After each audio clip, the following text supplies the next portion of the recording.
Hello hi everyone, welcome to this video. This is Rajesh Sajwani और आज के वीडियो में मैं आपसे बात करने वाला हूं termination, year gap, absconding, PF overlapping से रिलेटेड कुछ ऐसे कॉमन क्वेश्चंस की जिनको लेकर डाउट बहुत सारे लोगों को होता है और उन सब के आंसर्स आपको इस वीडियो में मिलने वाले हैं। क्योंकि क्वेश्चन ही इतने कॉमन है, बहुत सारे लोगों के मेरे पास कॉमेंट्स आए थे regarding year gap, absconding, PF overlapping, termination. तो उन सब के डाउट्स मैंने इंडिविजुअल आंसर देके भी क्लियर किए हैं कमेंट बॉक्स में, बट स्टिल क्योंकि वो इतने कॉमन क्वेश्चन हैं तो उन सब का डिस्कशन, उनका आंसर मैं आज के वीडियो में भी देने वाला हूं। वीडियो स्टार्ट करने से पहले अगर आपको ईयर गैप, एब्सकॉन्डिंग, टर्मिनेशन के बारे में डिटेल में जानना है, ये क्या होते हैं, कैसे काम करते हैं, तो ऑलरेडी इस चैनल पर तीनों वीडियो अवेलेबल हैं। आप चाहें तो इन्हें चेक कर सकते हैं, डिटेल में इन्हें पता कर सकते हैं। और चैनल को सब्सक्राइब नहीं किया है तो please do subscribe this channel and check out the playlist. Now let's begin the video. तो स्टार्ट करते हैं पहले ईयर गैप से रिलेटेड क्वेश्चन की। तो स्क्रीन पर जो आप क्वेश्चन देख रहे हैं, तो पहला क्वेश्चन है कि जो इनके फ्रेंड्स हैं उनको 4 ईयर का एक्सपीरियंस है एंड उनका गैप है ऑलमोस्ट 1 ईयर। तो अब जो है ये कुछ मेडिकल सर्टिफिकेट लगाना चाहते हैं, इंटरव्यू में बताना चाहते हैं कि पेरेंट्स का हेल्थ इशू था, तो उस गैप का क्या रीज़न दें, प्लीज़ हेल्प। तो सबसे पहले तो जो आपको जो है ना फर्जी रीज़न नहीं देना है, आपको जेन्युइन रीज़न देना है। अगर आपको सही में कोई हेल्थ प्रॉब्लम थी, आपके पेरेंट्स को हेल्थ प्रॉब्लम थी, तो आप उनको बोलिए। क्योंकि क्या होगा कि इंटरव्यू में तो वो कभी नहीं पूछेंगे आपसे कि सर्टिफिकेट दिखाओ। इंटरव्यू में तो प्योर जो आपका टेक्निकल होता है, जिस टेक्नोलॉजी पर आप इंटरव्यू दे रहे हैं उसी टेक्नोलॉजी पर इंटरव्यू होगा। बट इसके बाद एचआर जो है लास्ट राउंड में जब आपके डॉक्यूमेंट्स मांगता है या जब एचआर राउंड होता है, तब हो सकता है कि वो आपसे पूछ ले कि क्या आप हमें कोई सर्टिफिकेट दिखा सकते हैं कि आपकी तबीयत ख़राब थी या पेरेंट्स की थी। बोल सकते हैं, ऐसा कंपलसरी नहीं है।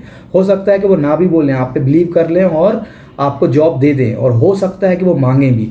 तो आप जो है ना रीज़न अगर जेन्युइन है तो आप बता दीजिए कि हाँ हेल्थ इशू था, पेरेंट्स की हेल्थ ख़राब थी या आपकी हेल्थ ख़राब थी। बट अगर वो इशू नहीं है तो आप उन्हें जो है जस्टिफाई करना है। आपको कुल मिला के वो ये जानना चाहते हैं कि आपने जो 1 साल का ईयर गैप था उसमें क्या किया, आपने मूवीज़ तो नहीं देखी, आप कहीं घूमने तो नहीं चले गए। तो वो सब ये जस्टिफिकेशन चाहते हैं कि आप 1 साल को जस्टिफाई करें। तो आप 1 साल को कैसे जस्टिफाई करेंगे? 1 साल कोई बहुत बड़ा ईयर गैप नहीं होता। 1 साल अगर आपका ईयर गैप हो गया है, करियर में करियर गैप है, तो उसको आप इजीली जस्टिफाई कर सकते हैं। अगर आप फ्रेशर हैं और उसके बाद अगर आपका 1-2 साल का गैप है, 1 साल का गैप है स्पेशली, तो आप बता सकते हैं कि मैं गवर्नमेंट जॉब की प्रिपरेशन कर रहा था। गवर्नमेंट जॉब की प्रिपरेशन सब करते हैं, मैंने भी की थी। तो गवर्नमेंट जॉब की मैं प्रिपरेशन कर रहा था, 5-6 महीने मेरे को गवर्नमेंट जॉब में लगे प्रिपरेशन करने में। बट क्योंकि मेरा इंटरेस्ट जो था वो आईटी में था, तो अगेन मैं आईटी में मूव हुआ और पिछले 4-5 महीने से मैं अपनी स्किल ग्रो कर रहा हूँ। इसके लिए आपको अपनी स्किल पर भी वर्क करना पड़ेगा। आपको एक स्किल सेलेक्ट करनी पड़ेगी एज ए फ्रेशर भी। अगर आपको डेटाबेस पसंद है या आपको ऊप्स के कॉन्सेप्ट पसंद है, प्रोग्रामिंग पसंद है, तो आपको ऊप्स अच्छे से आना चाहिए। तो आपको एक स्किल पकड़नी पड़ेगी जो आपके ईयर गैप को जस्टिफाई कर देगी कि सर मैं 4-5 महीने से जो है मैं ऊप्स पढ़ रहा हूँ और मैं अपने सॉफ्टवेयर की स्किल को ग्रो कर रहा हूँ। मैंने पाइथन सीखी है, C++, C#, जावा, ये टेक्नोलॉजीज़ मैंने सीखी हैं। तो आप ये बता सकते हो और फिर आप उनके आंसर देंगे तो ऑलरेडी आपका गैप जो है जस्टिफाई हो जाएगा। तो इस तरह से आप ईयर गैप को हैंडल कर सकते हैं। तो 1 साल का ईयर गैप तो कोई बहुत बड़ी बात नहीं है, वो आप हैंडल कर सकते हैं, उसका आप इतना टेंशन ना लें। तो ये तो हो गया फ्रेशर्स रिलेटेड क्वेश्चन। अब बात करते हैं एक्सपीरियंस रिलेटेड कि अगर जैसे इनको 4 साल का एक्सपीरियंस है और इसके बाद जो इनका 1 साल का ईयर गैप है, तो यहाँ पे इनका कुछ जो है जेन्युइन इशू हो सकता है। यहाँ पे जो है हो सकता है कि सही में किसी की हेल्थ इशू हो, पेरेंट्स की हो, फैमिली की हो या खुद की हो, या इन्होंने हो सकता है किड्स की केयर के लिए लीव ली हो, इन्होंने मैटरनिटी के टाइम जो है गैप हुआ हो। तो ये सब जेन्युइन रीज़न है। क्योंकि ऑलरेडी अगर आपको 4 साल का एक्सपीरियंस है तो आपको सिर्फ अपनी स्किल ब्रशअप करनी है। क्योंकि आपको ऑलरेडी एक टेक्नोलॉजी आपकी फिक्स है कि अगर आप एक फुल स्टैक डेवलपर थे तो आपको पता है कि मेरे को उसी स्ट्रीम में जो है आगे बढ़ना है। 1 साल का गैप हो गया है तो 1 साल में जो कुछ उसमें न्यू टेक्नोलॉजी आई है, न्यू वर्जन आए हैं, और वो आपको चेक करने हैं, अपनी स्किल ब्रशअप करनी है। कॉल्स तो आपको आएंगे ही। 1 साल का गैप इतना ज़्यादा मैटर नहीं करता है, आप उसे जस्टिफाई कर देंगे तो डेफिनेटली वो आपको जो है इजीली जॉब मिल जाएगी। तो जैसे ये तीसरा भी ईयर गैप का सेम क्वेश्चन है कि इनको 2.5 साल का एक्सपीरियंस है और इनको ये फुल स्टैक डेवलपर हैं, तो इनको 18 मंथ्स का गैप है। 18 महीने मतलब अराउंड 1.5 साल का इनको जो है गैप है करियर में, पर 2.5 साल का एक्सपीरियंस है। तो 2.5 साल के एक्सपीरियंस पर जो है इनको कॉल्स आएंगे, और अभी थोड़े कम कॉल हैं बट इनको कॉल्स आएंगे। बट इनके पास एक लाइन है, तो ये एक डॉट नेट डेवलपर हैं, तो इनके पास एक लाइन फिक्स है कि मैं डॉट नेट डेवलपर हूँ, मेरे पास ये टेक्नोलॉजी मेरे को पढ़नी है, फुल स्टैक हूँ, तो मेरे को ये सारी टेक्नोलॉजी आनी चाहिए, मेरे को डॉट नेट आना चाहिए, सी शार्प आना चाहिए, एंटिटी फ्रेमवर्क है, सीक्वल सर्वर है, राइट, एज्योर थोड़ा पढ़ना है, मेरे को जो है एंगुलर है या रिएक्ट है फ्रंट एंड की, एक कोई भी टेक्नोलॉजी पढ़नी है तो इन्हें क्लियर है। तो ये वो सारी स्किल्स जो हैं वो अपने ईयर गैप को फिल करने में लगा सकते हैं। जेन्युइन रीज़न है तो कोई बात नहीं, पर अगर जेन्युइन रीज़न नहीं है तो जो है स्किल ग्रो करने का तो आप हमेशा बोल सकते हैं। एक्सपीरियंस है तो क्या कर सकते हैं, एक आध सर्टिफिकेशन कर सकते हैं, आप बोल सकते हैं कि मैं इस सर्टिफिकेशन की तैयारी कर रहा था, स्किल ग्रो कर रहा था और देन मैंने ये सर्टिफिकेशन सक्सेसफुली कंप्लीट कर लिया। सर्टिफिकेशन आप दिखा सकते हैं, ये रहा मेरा सर्टिफिकेशन। और आप जो है इंटरव्यू में उनके आंसर भी दे सकते हैं, जो भी क्वेश्चन पूछें आपसे टेक्निकली आप उनको आंसर दे सकते हैं। और ईयर गैप अगर है आपका तो आप किसी आंसर पे ये नहीं बोल सकते कि मेरे को ईयर गैप है इसीलिए मैं भूल गया, मतलब मेरे को 1.5 साल का ईयर गैप हो गया तो मेरे को अब नहीं पता कि इंटरफेस क्या काम करता है, या मेरे को पता नहीं है कि अब जो है एब्स्ट्रैक्शन को मैंने कहाँ यूज़ किया था अपने प्रोग्राम में। तो ये आप नहीं बोल सकते, आप मतलब ईयर गैप का बहाना नहीं बना सकते। अगर ईयर गैप का बहाना बनाएंगे तो वो आपके लिए थोड़ा सा नेगेटिव हो जाएगा।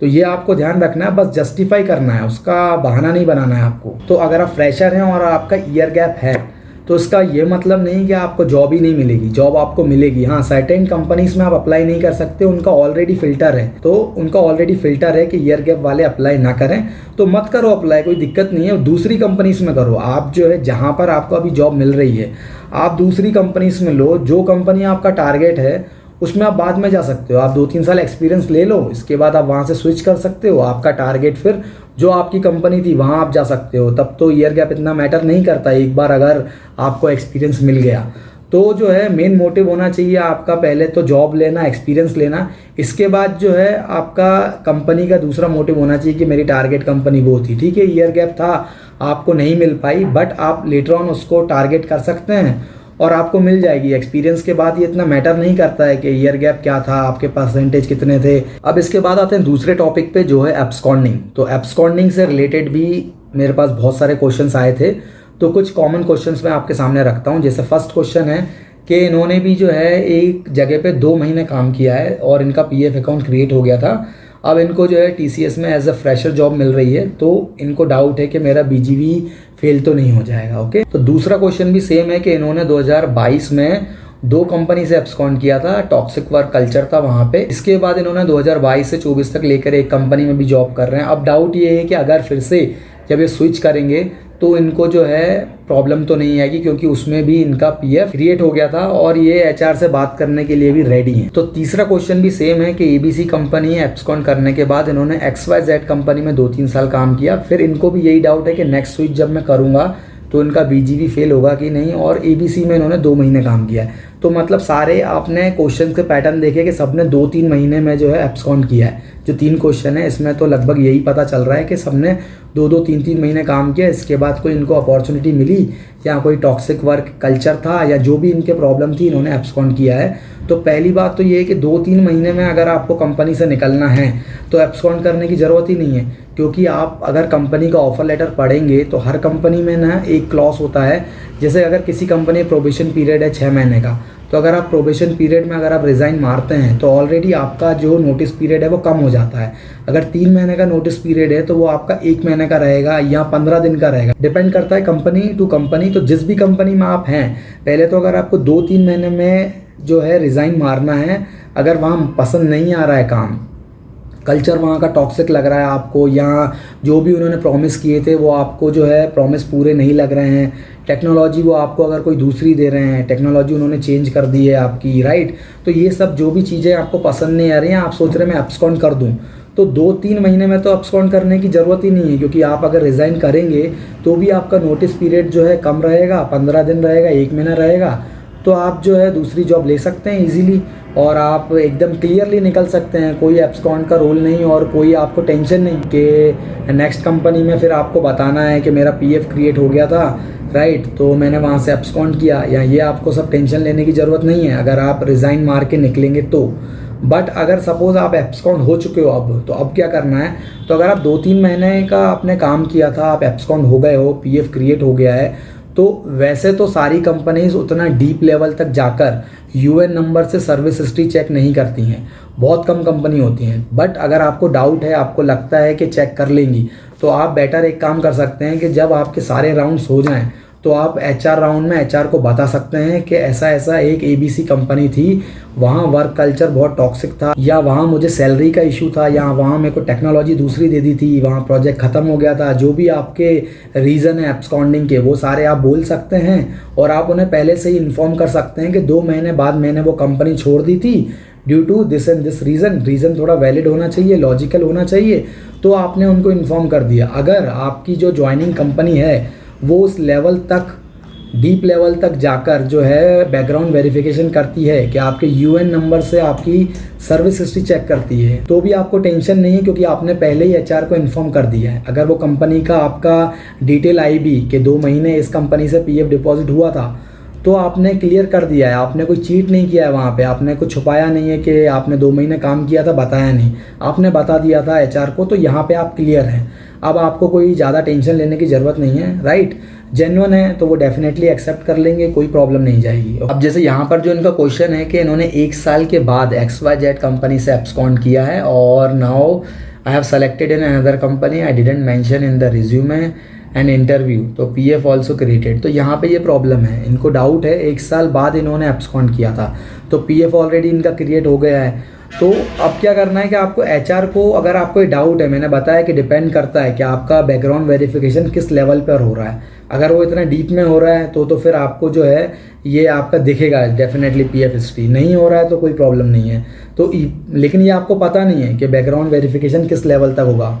बेसिकली जो फाइनेंस रिलेटेड कंपनीज होती हैं या फाइनेंस डोमेन में अगर आपकी कोई कंपनी है तो वो थोड़ा ज़्यादा डीप लेवल तक जाकर वेरिफिकेशन करती हैं। तो अगर आपको इस काइंड के डाउट हैं तो आप एचआर को बता दीजिए, कोई प्रॉब्लम नहीं है। आप एचआर को बता सकते हैं मेरे को उस कंपनी में ये प्रॉब्लम थी, जैसा मैंने जस्ट अभी आपसे डिस्कस किया। तो सेम इस केस में भी आप कर सकते हैं।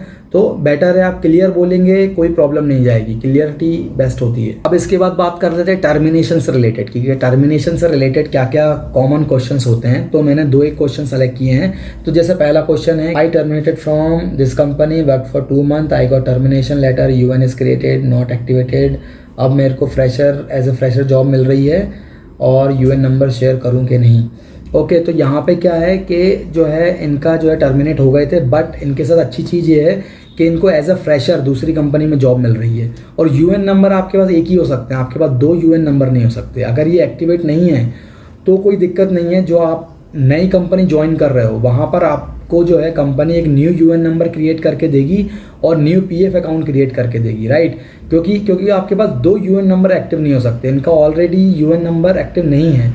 तो वो जो न्यू कंपनी है वो इनको जो है एक न्यू यूएन नंबर और पीएफ अकाउंट क्रिएट कर देगी। और एज ए फ्रेशर जा रहे हैं तो सर्विस हिस्ट्री की तो कोई बात ही नहीं है। जैसे दूसरे क्वेश्चन की बात करूं कि प्राइवेट जॉब से टर्मिनेट होने के बाद गवर्नमेंट जॉब में प्रॉब्लम आएगी या नहीं, तो प्राइवेट जॉब एक डिफरेंट सेक्टर है, गवर्नमेंट जॉब एक डिफरेंट सेक्टर है, ठीक है। गवर्नमेंट जॉब में अगर आप अप्लाई कर रहे हो और प्राइवेट से टर्मिनेट हो चुके हो तो गवर्नमेंट जॉब में तो आपसे कोई सर्विस हिस्ट्री मांग नहीं रहा, कोई आपसे एक्सपीरियंस लेटर मांग नहीं रहा। अगर आप ऐसी जॉब में जा रहे हो जहां आपसे एक्सपीरियंस लेटर मांग रहे हैं कि आपने पिछले क्या काम किया था, एक्सपीरियंस लेटर दो, तो आपको फिर वहाँ पे टर्मिनेशन में दिखाना पड़ेगा कि आप टर्मिनेट क्यों हुए थे।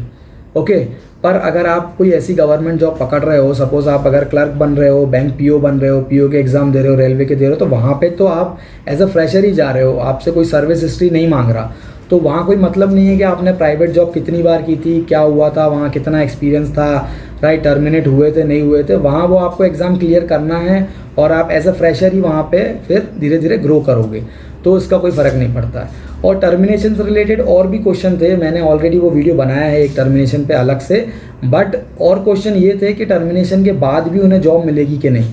तो टर्मिनेशन के बाद भी जॉब मिलती है, बट डिपेंड करता है कि टर्मिनेशन लेटर पर जो है आपका रीज़न क्या लिखा हुआ है। तो अगर आप टर्मिनेट हुए हो ड्यू टू कॉस्ट कटिंग और ले ऑफ तो कोई प्रॉब्लम नहीं है, वो आपकी गलती नहीं है, आपके ऊपर कोई उस पर नेगेटिव मार्क नहीं है। बट अगर आपने कोई फ्रॉड किया है कंपनी में, कुछ उनका एसेट जो है चुरा लिया है, या आपने कुछ डेटा लॉस कर दिया है, मतलब कोई ऐसी चीज़ जो आपके ऊपर नेगेटिव मार्क करे, राइट, आपने कोई फेक डॉक्यूमेंट्स लगा दिए हैं, फर्जीपना पकड़ा गया है, राइट। तो ये चीज़ें जो हैं टर्मिनेट, अगर ये रीज़न लिखा जाता है टर्मिनेट लेटर पे, तो आपको जो है प्रॉब्लम जा सकती है जॉब लेने में। इसके बाद लास्ट आता है पीएफ ओवरलैपिंग। पीएफ ओवरलैपिंग से रिलेटेड भी जो है बहुत सारे क्वेश्चन आ रहे थे, तो उसमें से एक क्वेश्चन मैंने लिया है, सेम ही है, कॉमन ही है कि सबको पीएफ ओवरलैपिंग की प्रॉब्लम है।